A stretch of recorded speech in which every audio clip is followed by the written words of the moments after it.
یعنی قرآن اور حدیث اس پر شاہد ہیں، دلائل موجود ہیں۔ حدیث نمبر 2194، حدثنا نصر بن علی حدثنا عبد الصمد بن عبد الوارث حدثنا نصر بن علی حدثنا نشاط بن جابر عن شهر بن حوشب عن ابی ہریرہ انه حدثه عن رسول الله صلی اللہ علیہ وسلم قال ان الرجل لا يعمل والمرأة بطاعة الله 60 سنة ثم يحضرهم الموت فيضاران في الوصية فتجيب لهم النار ثم قرأ علی ابو ہریرہ من بعد وصیة یوصى بها ودین غیر مضار وصیۃ من اللہ الی قوله ذلك الفوز العظیم۔ هذا حدیث حسن غریب من هذا الوجه ونصر بن علی الذي روى عن شعث بن جابر هو جد نصر الجہضمی۔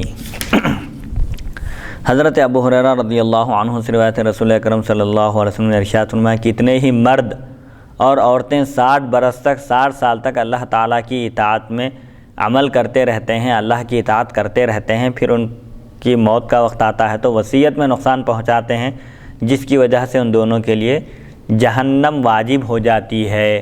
راوی فرماتے ہیں پھر حضرت ابو ہریرہ رضی اللہ عنہ نے تائید میں یہ آیت سنائی، من بعد وصیت، یعنی وصیت پوری کرنے کے بعد جو وصیت کی جائے یا ادائیگی قرض کے بعد، لیکن وصیت میں کسی کو نقصان نہ پہنچایا جائے، یہ اللہ تعالیٰ کا حکم ہے، فیصلہ ہے۔ یہ حدیث حسن ہے، اس سند سے غریب ہے۔ نصر بن علی جو اشعث بن جابر سے روایت کرتے ہیں، نصر جہضمی کے دادا ہیں۔ بہرحال اس حدیث شریف سے بھی وصیت کی اہمیت معلوم ہوتی ہے کہ انسان اپنے انتقال سے پہلے وصیت کرے، یہ بہتر ہے، اور وصیت کرنے میں ورثہ کو نقصان پہنچانے کی نیت نہ ہو۔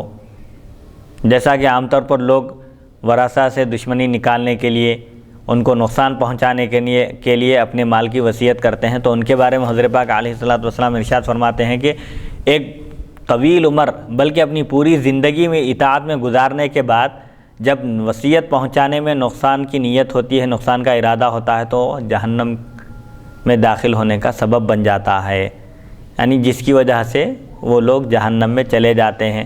اسی لیے وصیت کرنے میں نقصان نہیں پہنچانا چاہیے، بلکہ ورثہ کا جو حق ہے ان کا حق ملنے کے بعد وصیت نافذ کی جائے، ایسا اگر ہو تو بہتر ہے۔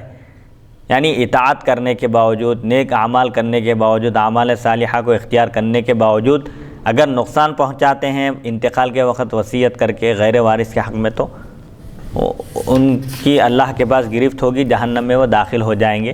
لیکن ہمیشہ جہنم میں نہیں رہیں گے۔ جہاں بھی مومنوں کے بارے میں آتا ہے کہ وہ جہنم میں جائیں گے فلاں گناہ کی وجہ سے، تو اپنے گناہوں کی سزا پانے کے بعد پھر جنت میں داخل کیے جائیں گے اللہ کے فضل سے۔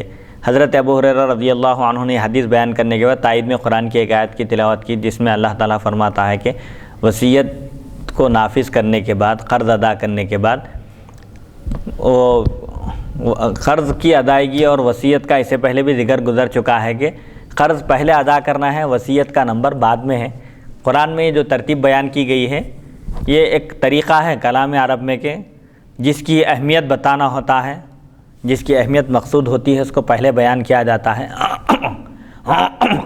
اگرچہ کہ اس کا درجہ بعد میں ہو۔ جیسا کہ اللہ تعالیٰ نے حضرت مریم علیہ السلام سے فرمایا کہ یا مریم اقنتی لربکی واسجدی وارکعی مع الراکعین، اے مریم اپنے رب کی اطاعت کرو اور سجدہ کرو اور رکوع کرو۔ حالانکہ ترتیب کے لحاظ سے رکوع پہلے ہے اور سجدہ بعد میں ہے، لیکن قرآن میں پہلے سجدے کا ذکر کیا گیا اور رکوع کا بعد میں، تو سجدے کی اہمیت، اس کی فضیلت بتانے کے لیے اس کو مقدم کیا گیا۔ تو ایسے ہی یہاں پر وصیت کی اہمیت اور فضیلت بتانے کے لیے وصیت کا ذکر پہلے ہے، ورنہ ترتیب کے اعتبار سے پہلے میت کا قرض ادا کیا جائے گا، اس کے بعد 1/3 میں وصیت نافذ کی جائے گی۔ حدیث نمبر 2195، باب ما جاء فی الحث علی الوصیۃ۔ حدثنا ابن ابی سفیان عن ایوب عن نافع عن ابن عمر قال قال رسول اللہ صلی اللہ علیہ وسلم ما حق امرئ مسلم یبیت لیلتین وله ما یوصى فیہ الا ووصیته مکتوبۃ عنده۔ هذا حدیث حسن صحیح وقد روی عن الزہری عن سالم عن ابن عمر عن النبی صلی اللہ علیہ وسلم نحوہ۔ یہ بیان اس حکم کا جو وصیت پر ابھارنے کے بارے میں آیا ہے۔ وصیت کی ترغیب دی گئی ہے اس حدیث شریف میں کہ اگر کسی کے پاس قابل وصیت کوئی چیز ہے، مال ہے، پراپرٹی ہے، جائیداد ہے، بہرحال کچھ بھی ہو، تو اس کی وصیت اس کے پاس لکھی ہوئی ہونی چاہیے۔ یہ احکام وراثت نازل ہونے سے پہلے کی حدیث ہے کہ پہلے وصیت کا حکم تاکید کے ساتھ دیا گیا تھا کہ تاکیدی طور پر وصیت لکھی ہوئی ہونا چاہیے. تو آج بھی یہ عمل باقی ہے. ہاں عمل باقی ہے، اس لیے کہ ورثہ کا جو حق ہے وہ تو متعین ہے. اب غیر وارث کے حق میں اگر کوئی وصیت کرنا چاہتا ہے، یہ مستحب ہے، یہ آج واجب نہیں ہے یہ وصیت کرنا. یہ کب تھا یہ وصیت کرنا واجب؟ جب احکام وراثت کے ابھی نازل نہیں ہوئے تھے.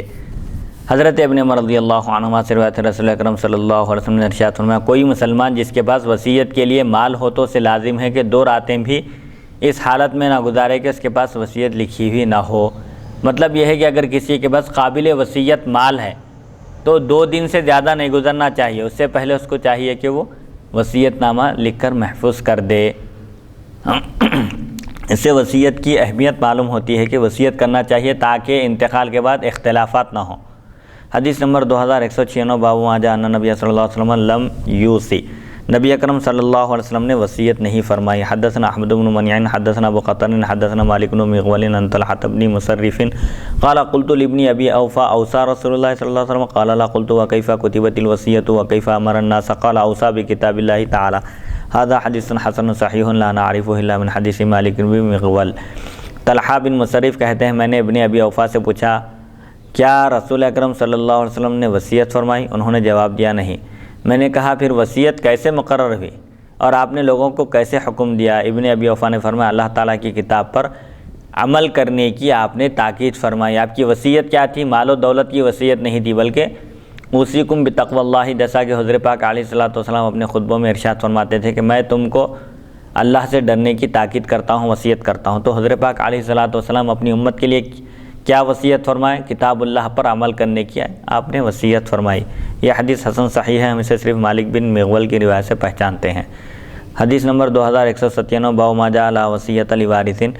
حدثنا حناد بن علی بن حجر قال حدثنا اسماعیل بن عیاش حدثنا شرحبیل بن مسلم الخولانی عن ابی امامۃ الباہلی قال سمعت رسول اللہ صلی اللہ علیہ وسلم یقول فی خطبته عام حجۃ الوداع ان اللہ تبارک وتعالی قد اعطى كل ذی حق حقه فلا وصیۃ لوارث الولد للفراش وللعاهر الحجر وحسابهم على الله تعالی ومن ادعى الى غیر ابیہ او انتمى الى غیر موالیہ فعلیہ لعنۃ اللہ التابعۃ الى یوم القیامۃ لا تنفق امرأة من بیت زوجها الا باذن زوجها قیل یا رسول اللہ والطعام قال ذاک افضل اموالنا قال العاریۃ مؤدات والمنحۃ مردودۃ والدین مقضی والزعیم غارم وفی الباب عن عمرو بن خارجۃ وانس بن مالک هذا حدیث حسن وقد روی عن ابی امامۃ عن النبی صلی اللہ علیہ وسلم من غیر هذا الوجہ وروایۃ اسماعیل بن عیاش عن اہل العراق واہل الحجاز لیس بذاک فیما تفرد به وقد روى عنه مناکر وروایته عن اہل الشام اصح. هذا قال محمد بن اسماعیل سمعت احمد بن الحسن یقول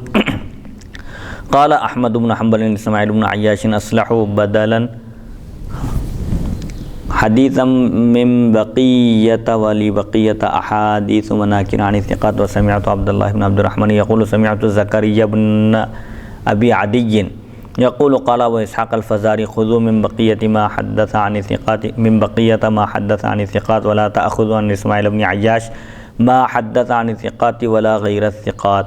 وارث کے لیے کوئی وصیت نہیں، جو وارث ہے اس کا آلریڈی حصہ مقرر ہے قرآن مجید میں. اس کے لیے اگر وصیت کرے کوئی مورث انتقال کرنے والا شخص تو وہ وصیت اس کے حق میں نافذ، اس کے حق میں جاری نہیں کی جائے گی. حضرت ابو امامہ باہلی رضی اللہ عنہ فرماتے ہیں میں نے نبی کرم صلی اللہ علیہ وسلم سے سنا آپ نے حجۃ الوداع کے خطبے میں ارشاد فرمایا اللہ تعالیٰ نے ہر حقدار کو اس کا حق عطا فرما دیا، پس وارث کے لیے کوئی وصیت نہیں.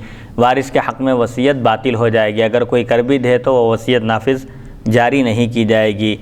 بچہ صاحب فراش کا ہے، یعنی زنا سے پیدا ہونے والا لڑکا وہ زانی کا ہے اور زانی کے لیے پتھر ہے، یعنی زانی کو رجم کیا جائے گا. اگر وہ غیر شادی شدہ ہے تو اس کو کوڑے لگائے جائیں گے، اور اگر شادی شدہ ہو کر زنا کیا ہے تو اس کو سنسار کیا جائے گا، پتھر مارے جائیں گے. اور ان کا حساب اللہ تعالیٰ پر ہے، قیامت کے دن پھر ان کا حساب ہوگا. جو آدمی اپنے باپ کے علاوہ کسی اور کا دعویٰ کرے، یعنی اپنے باپ کے علاوہ کسی اور کی طرف منسوب ہو، جس کا بیٹا ہے اس کی طرف نسبت نہیں کر رہا اپنی بلکہ دوسرے کی طرف کر رہا ہے، یا اپنے آقا کے علاوہ کسی اور کی طرف اپنی نسبت کرے، اس پر قیامت تک اللہ تعالیٰ کی مسلسل لعنت برستی رہے گی. اللہ اکبر. یعنی نسب، داخل نسب خارج نسب، یعنی جس نسب میں داخل نہیں ہے، سید نہیں ہے لیکن میں سید ہوں کہہ رہا، تو یہ بھی اسی میں آئیں گا۔ اللہ اکبر۔ غیر والد کی طرف اگر کوئی اپنے آپ کو منسوب کرے، جس کا بیٹا ہے اس کی طرف نسبت نہیں کر رہا اپنی، بلکہ دوسرے کی طرف کر رہا ہے، تو اس پر اللہ تعالیٰ کی قیامت تک لعنت برستی رہے گی۔ جو عورت شوہر کی اجازت کے بغیر اس کے گھر سے خرچ نہ کرے۔ عرض کیا گیا یا رسول اللہ صلی اللہ علیہ وسلم کھانا بھی نہ دے، اگر کوئی محتاج آ جائے، مسکین آ جائے، فقیر آ جائے تو کیا کھانا بھی نہیں دے سکتی عورت؟ فرمایا یہ تو ہمارے مالوں میں سے افضل مال ہے۔ یعنی کھانا تو بنیادی ضرورت ہے نا انسان کی، جس کے بغیر انسان کا گزارا مشکل ہے۔ تو حضور پاک علیہ الصلوۃ والسلام نے فرمایا کہ شوہر کی اجازت کے بغیر بیوی کسی کو کوئی چیز نہ دے۔ ہاں اگر کہیں ایسا رواج ہے چھوٹی موٹی چیز دے دیتے ہیں، جیسے فقراء وغیرہ آتے ہیں تو خود مرد لوگ بھی خود پیسے رکھ کر جاتے ہیں، یا دینے پر برا نہیں مانتے۔ جیسے اجازت ایک حقیقی ہوتی ہے، ایک حکمی ہوتی ہے۔ حقیقت میں اجازت کا مطلب یہ ہے کہ آپ کسی کو اجازت دے دیے یہ میری چیز ہے، آپ اس کو استعمال کر سکتے ہیں، یہ حقیقی اجازت ہے۔ کسی سے آپ فرمائیں نہیں، بولے نہیں کسی سے، بلکہ اگر کوئی آپ کی کوئی چیز استعمال کر رہا ہے، آپ دیکھ کر خاموش ہیں اور ناراضگی کا بھی اظہار نہیں کیا، تو یہ اجازت حکمی ہے۔ تو ایسے ہی اب جیسے عام طور پر یہاں جو ماحول ہے فقراء کو کھانا وغیرہ دینے کا، پیسے وغیرہ دینے کا، تو اس رواج کے لحاظ سے درست ہے۔ البتہ زیادہ خطیر رقم دے رہے ہیں، کوئی اچھی قیمتی چیز اٹھا کر دے رہے ہیں، تو جب تک شوہر کی اجازت نہ ہو ایسا نہ کرے۔ شوہر کے مال میں سے ہے، اگر بیوی کا خود اپنا مال ہے تو وہ اس کی مالک ہے، جو چاہے وہ کر سکتی ہے، شوہر کی اجازت لینے کی بھی ضرورت نہیں ہے جی۔ فرمایا اور ادھار لی ہوئی چیز قابل واپسی ہے۔ اگر کسی سے کوئی چیز ادھار لیے ہیں، عاریتاً ٹیمپوریری لیے ہیں استعمال کرنے کے لیے عارضی طور پر، تو وہ واپس کر دینا چاہیے۔ جیسا کہ ایک واقعے سے معلوم ہوتا ہے کہ ایک بزرگ کا انتقال ہوا، ان کے انتقال کے بعد ان کے ایک رشتہ دار ان کو خواب میں دیکھے اور پوچھے کہ آپ کے ساتھ کیا معاملہ ہوا، اللہ تعالیٰ نے آپ کے ساتھ کیا کیا؟ تو انہوں نے فرمایا کہ میرے تمام معاملات تو بالکل برابر تھے، حساب کتاب سب کچھ برابر تھا، لیکن البتہ ایک سوئی میں جو اپنے پڑوسی سے ایک مرتبہ کپڑے سینے کے لیے لیا تھا، حاصل کیا تھا، لیکن اس کو واپس نہیں کر سکا، اس کے بارے میں پوچھ ہوئی، گرفت ہوئی ہے۔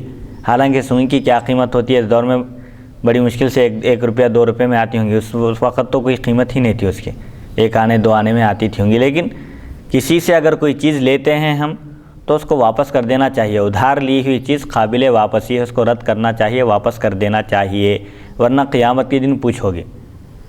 کب یہ ڈبانے کی نیت نہ رہنا، جیسا کہ